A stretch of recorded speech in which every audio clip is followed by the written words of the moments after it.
Hello, calculus fans. Let's take the point -3, 3, 7, and we'll convert that from rectangular to cylindrical coordinates.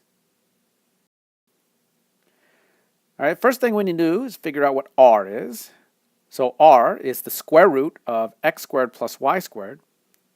Plug everything in, we end up with 3 square root of 2. You should double check, make sure everything looks good in there. Next thing to do is find theta. This has a little bit more of a complication to it, so we got to think carefully about this. Now we have a formula that says tangent of theta is equal to y over x, and so we get that tangent theta is -1. Here's where we have to be careful.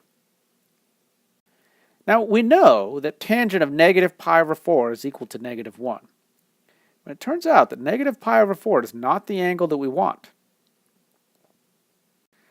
You see, the right answer has to look like -pi/4 plus pi n. Okay, why is that? N is just going to be some integer.